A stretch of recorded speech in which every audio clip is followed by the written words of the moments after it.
Kashmir news में एक बार फिर आपका खैर मकदम है। कस्बा पुलवामा को मजीद जाज़िब नज़र बनाने के लिए हुकूमत की जानिब से इक़दाम उठाए जा रहे हैं। उधर 2 बरस कबल हुकूमत ने पुलवामा में सॉलिड वेस्ट मैनेजमेंट प्रोजेक्ट को मंजूरी दी थी, लेकिन आज तक इस प्रोजेक्ट पर कोई पेशरफ्त नहीं हुई। कस्बा पुलवामा से निकलने वाली गंदगी को म्यूनसिपल कमेटी पुलवामा की जानिब से सर्कुलर रोड पर डाला जाता है।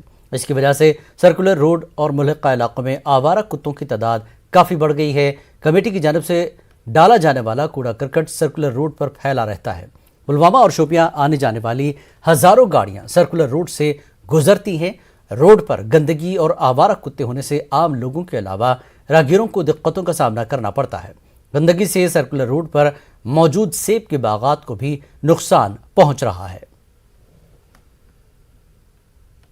2 साल कबल यहाँ पे पुलवामा एडमिनिस्ट्रेशन ने एक प्रोजेक्ट स्टार्ट किया था सॉलिड वेस्ट मैनेजमेंट प्रोजेक्ट के नाम से। उसमें उनको यही करना था, जो भी पुलवामा का जो वेस्ट होता है वो किसी जगह उनको डंप करना था, साइंटिफिकली उसे यहाँ पे रिमूव करना था। आप देख सकते हो कितना यहाँ पे कूड़ा है। ये एडमिनिस्ट्रेशन की गलती नहीं है, ये हमारी भी गलती है, क्योंकि यहाँ पे क्या है, यहाँ पे मैनेजमेंट है ही नहीं। इसमें सबडिविजन का मामला आया है तो हमारी कोशिश यही है कि ये मामला जल्द से जल्द क्लियर हो जाए और ये जो लैंड है ये म्यूनसिपल काउंसिल पुलवामा के इस्तेमाल में लाई जाए। आरिगाम त्राल में लोगों ने महकमे जल शक्ति के खिलाफ सख्त एहतजाजी मुजाहरा किया। मुजाहिरीन का कहना है कि साल 2018 में इलाके के लिए एक नई वाटर सप्लाई स्कीम को मंजूरी मिली थी, ताहम अभी तक स्कीम पर काम शुरू नहीं किया गया है। इलाके को पुरानी स्कीम से पानी फराहम किया जा रहा है जो काफ़ी आलूदा है। इस पानी से इलाके में कई बीमारियों ने जन्म लिया है। Additional deputy commissioner Tral Shabbir Ahmad ने यकीन दिलाया कि फरवरी के पहले हफ्ते में स्कीम पर काम शुरू किया जाएगा।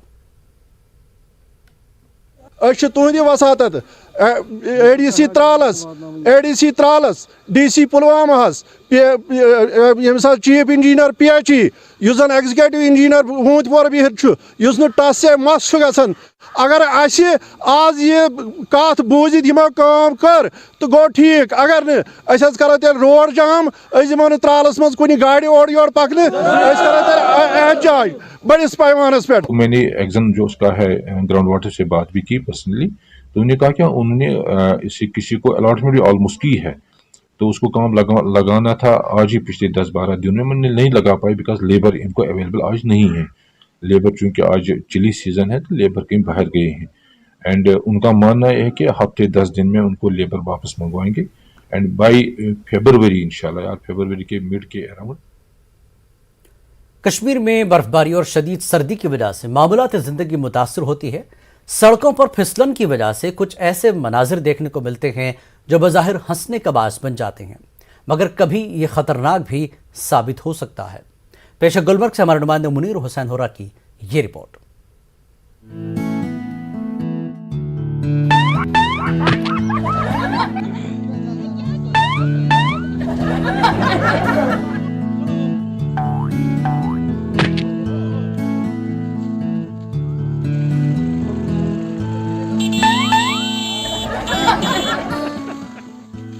वादी कश्मीर में मौसम सरमा के दौरान इस तरह के मनाजिर काफी आम होते हैं।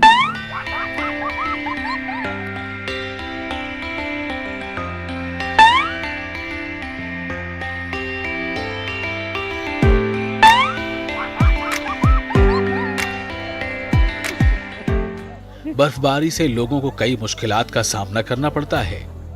इधर सड़कों पर फिसलन और बर्फ जम जाने से लोगों का चलने के दौरान फिसलना तो सबकी हंसी का बाहिस बन जाता है, मगर ये सूरत हाल किसी भी वक्त खतरनाक भी साबित हो सकती है।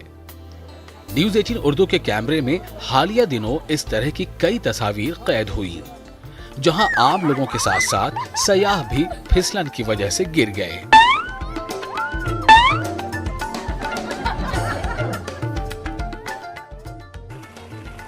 इतना ही नहीं, सड़कों पर कई गाड़ियां भी डांस करती नजर आईं। बहुत दुश्वारियां हैं। माइनस टेम्परेचर में एकदम जो ज़मीन है वो बहुत चिकनी हो जाती है, जिस पे से फिसलन ज़्यादा होती है। गाड़ियों की फिसलन है, आने जाने वाले जो टूरिस्ट हैं उनकी भी फिसलन होती रहती है। आप भी गिर गए चलते? हाँ, अभी चलते चलते मैं भी गिर गया, बट ठीक है, कश्मीर है तो एंजॉय भी कर रहे हैं, लेकिन फिसलन है ज़्यादा, तो ज़रा देखभाल के आएँ। सड़क जो है वो कांच की तरह बन जाती है, पैर फिसल जाते हैं। मैं भी अभी गिर ही गया था यहाँ पर। और सबको एहतियात बरतना चाहिए। यहाँ आ रहे हैं तो ज़रा संभल के चलिए। बर्फ़ जो है ये बिल्कुल हार्ड हो जाती है, इस पे चलने से फिसलन होती है, तो कई बार इंसान चलता है गिर जाता है, फ्रैक्चर भी हो जाता है, कई लोगों की हड्डी भी टूट जाती है इससे, क्योंकि ये बहुत मजबूत बन जाती है। मैं भी चलते चलते एकदम से गिर गया, लेकिन मुझे थोड़ा सा तब महसूस हुआ कि ये कितनी फिसलन है और कितना मजबूत है ये। सड़कों, गली कूचों और घरों के सहन में बर्फ जम जाने के बाद फिसलन पैदा होने से हादसात भी पेश आए हैं। इससे कई लोग जख्मी भी हो जाते हैं। डॉक्टरों का कहना है कि शदीद सर्दी से सेहत पर भी मुज़र असरात मुरतब हो सकते हैं। बर्फबारी होती है या माइनस टेम्परेचर चला जाता है तो फिसलन सड़कों की बढ़ जाती है, तो उसमें हमारा रूटीन से ज़्यादा पेशेंट्स आते हैं जो ऑर्थोपेडिक रिलेटेड आते हैं और उनको फ्रैक्चर्स होते हैं। तो आई थिंक ओल्ड एज में तो ज़्यादा ही चांसेस होते हैं, उनको ज़्यादा ही चांसेस होता है फ्रैक्चर होने का। जहाँ पे फिसलन ज़्यादा हो तो उन सड़कों पे या उन रास्तों पे नहीं चलें फ्रैक्चर बचाने के लिए। मौसम सरमा के दौरान शदीद सर्दी के साथ साथ मुख्तलिफ तरह के हादसात से बचने के लिए एहतियात बरतने की जरूरत है। न्यूज़ 18 उर्दू के लिए मुनीर हुसैन हुर्रा की रिपोर्ट। जिला शोपियां में एक रीछ को महकमे वाइल्ड लाइफ ने उस वक्त बेहोश करके बचा लिया जब वो पानी की टंकी में फंस गया था। मकामी लोगों के मुताबिक दरगनार केलर इलाके में लोगों ने आज सुबह पानी की टंकी से अजीब आवाज़ें सुनी। इसके बाद कुछ लोग पानी की टंकी के पास पहुंच गए। उन्होंने देखा कि एक रीछ पानी की टंकी में फंस गया है। उसके बाद लोगों ने महकमे वाइल्ड लाइफ और पुलिस को इतला दी। थोड़ी देर बाद महकमे वाइल्ड लाइफ की एक टीम और पुलिस जाए मौके पर पहुंच गई। इस रीछ को काबू करने के लिए पहले उसे बेहोश किया गया, बाद में उसे टंकी से बाहर निकाला गया। कई सालों से टंकी ऐसी पड़ी है, ये टंकी में घुस गया था, ऊपर नहीं आ रहा था। हमने टंकी के अंदर उसको ट्रैकलाइज किया। पुलिस से भी इंफॉर्मेशन आई, लोकल से भी इंफॉर्मेशन की फलानी टंकी में फलानी जगह वहाँ पे एक बालू है जो टंकी नीचे है। हमने उसको वहीं पे ट्रैकलाइज किया, अपने तहरीर में ले लिया। ये लोकल से खतरा होता था, जो लोग खतरा तो है इसका, क्योंकि शाम को ये तंग कर लेंगे, लोगों का खतरा था। अब लोगों का भी अच्छा हुआ, लोग भी खुश हो गए, हम भी खुश हो गए। कोविड प्रोटोकॉल फॉलो नहीं कर रहे लोग। किसी के आप देखिए, मास्क तो किसी को नहीं है, हाँ किसी को नहीं। सबसे हम यही कहेंगे कि आपके माध्यम से हमारी महत्वपूर्ण गुजारिश कि लोगों को सबसे पहले कोविड का देखना है, SOPs फॉलो करना है, उसके बाद बाकी सब। मारूफ प्रोड्यूसर संजय रैना ने कश्मीरी पंडितों के मसाइल पर मबनी एक डॉक्यूमेंट्री फिल्म बनाई है। इसको लोग काफ़ी पसंद कर रहे हैं। हु आई एम यानी मैं कौन हूं के उन्वान से बनी यह फिल्म कई बैनुल अक़वामी फिल्म फेस्टिवल में दिखाई जा रही है। हाल ही में यह फिल्म बरतानिया में late of global sessions award के लिए भी मुंतखब हुई है। हिंदुस्तान में ये मार्च में रिलीज होगी। मैंने सोचना शुरू कर दिया। सोचते सोचते मेरे हाथ में एक टाइटल आ गया, सिर्फ टाइटल आ गया। टाइटल ये था कि हु एम आई, मैं कौन हूं, मेरा वजूद क्या है। तो उसमें जो हमारा जो कल्चर है, जो हमारा जो लिटरेचर है, जो हमारा जो लैंग्वेज है, और उसको मतलब वो फेड होते जा रहा है। तो उसको कैसे, कौन लोग, कौन इंडिविजुअल है, कौन संस्था है, कौन सी संस्था है जो इसको प्रमोट कर रही है, जो इसको आगे बढ़ाने की कोशिश कर रहे हैं, जो नई पीढ़ी के लोग हमारे हैं उन तक पहुंचाने की कोशिश कौन कर रहा है, वो इस फिल्म में मैंने दर्शाया। इस फिल्म में अखनूर के दुरुफ्तदा और सरहदी इलाके प्रगवाल के नौजवानों को खेलकूद का प्लेटफॉर्म फराहम करने और नशे की लत से दूर रखने के लिए कबड्डी टूर्नामेंट का इनेकाद किया गया। बीजेपी के एग्जीक्यूटिव मेंबर नरेंद्र सिंह भाव मौजूद थे।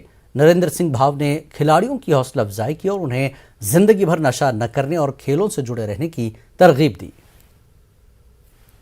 मुझे मतलब यहाँ आके बहुत खुशी हुई है, खासकर युवाओं को ये देख के कि खासकर हमारी महिला भी मैंने देखा साथ में, महिला और खासकर छोटे बच्चे काफ़ी यहाँ पे उनको सीखने को मिल रहा है। और स्पोर्ट्स की तरह मैं तो यही चाहता हूँ कि जैसे आज यहाँ पे एक सेलिब्रेशन हो रही है, ऐसे ही सेलिब्रेशन होती रहें और स्पोर्ट्स को लेके हमारे युवाओं में, बच्चों में, बेटियों में ऐसे ही उत्साह बढ़ता रहे और आने वाला टाइम जो है हमारा देश स्ट्रांग हो, और युवा स्ट्रांग है तो देश स्ट्रांग है।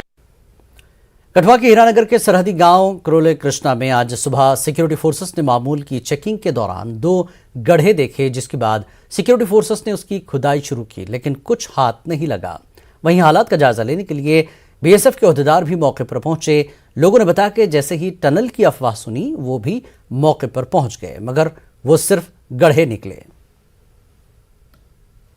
सुबह से इधर भी पुलिस और बीएसएफ की हमने देखी हाल होते हुए, तो हमें भी थोड़ा पता चला कि इधर कोई घूम रहे हैं, क्या बात है। तो बाद में पता लगा, हमारे पास आए पे उधर कुछ देखा हमने, हमको लेकर गए तो हमने देखा तो ऐसे खड्डे निकाले थे सी ने, तो सुरंग तो कोई है नहीं है। बस इसी के हलचल से पूरे दहशत हो गई थी इधर इलाके में, और कोई बात नहीं है। सर्च वगैरह भी चला है? सर्च वगैरह चला है, 2 दिन से चल रहा था। सर्च से कल भी हुआ था, आज भी हुआ है। पुलिस के कोई अधिकारी भी यहाँ है? पुलिस के डीएसपी आया था और बहुत जवान थे, 2-3 गाड़ियाँ थी पुलिस की, बीएसएफ। बारामूला के इलाके चिरादरी में फौज की जानिब से मुफ्त मेडिकल कैंप का इनेकाद किया गया, जिसमें बच्चों और खवातीन समेत मरीजों की बड़ी तादाद को मुफ्त तिब्बी मशावरत और अद्वियात फराहम की गई। कैंप का मकसद इस दूर दराज इलाके के लोगों को उनकी दहलीज पर मुफ्त सेहत की सहूलियात फराहम करना था। इलाके के लोगों ने कोविड की सूरत हाल के पेश नज़र इन्हें इनकी दहलीज पर सहूलत फराहम करने पर फौज की कोशिशों को सराहा। शुक्रगुजार है कि यहाँ इनने कैंप लगाया है, मेडिसिन कैंप लगाया है, कि क्योंकि बारामूला हॉस्पिटल में बहुत आज भीड़ भाड़ हो रही है, उसकी वजह से यहाँ इनने कैंप लगाया है। ये अब क्योंकि हॉस्पिटल में बहुत भीड़ है, यहाँ की कोविड चल रहा है, कि उसकी वजह से वहाँ नहीं जा सकेंगे हम, यहाँ ही आ जाओ, यहाँ सब कुछ अवेलेबल है। हाँ साहब, यहाँ तो ऐसे होने चाहिए, ये ठीक लग रहा है कि आवाम के लिए अच्छा है। तो फौजी यहाँ पे आज इनिशिएटिव उठाया है, क्योंकि आपको पता है आज वायरस चल रहा है और यहाँ पे लोग हॉस्पिटल जा नहीं पाएंगे, क्योंकि आप पता वहाँ भी डरते हैं कि वहाँ जाएंगे पता वहाँ पे वायरस में मुल्तविल होंगे, इसलिए। और ये सबसे बड़ी बात है, ये गरीब फैमिली है। आज आपको पता है जैसे सबकी चेस्ट जुकाम जो भी है, सब बच्चे बीमार है और सब हॉस्पिटल नहीं जा पाते, तो इसलिए फ़ौज ने ये जो कदम उठाया हम उनके शुक्रगुजार हैं। और हर जगह ऐसा होना चाहिए, नहीं है कि चेहरादारी में हुआ, हर जगह ऐसा होना चाहिए ताकि लोगों की हेल्प हो। वक्त एक और ब्रेक के बाद फिर लौटेंगे।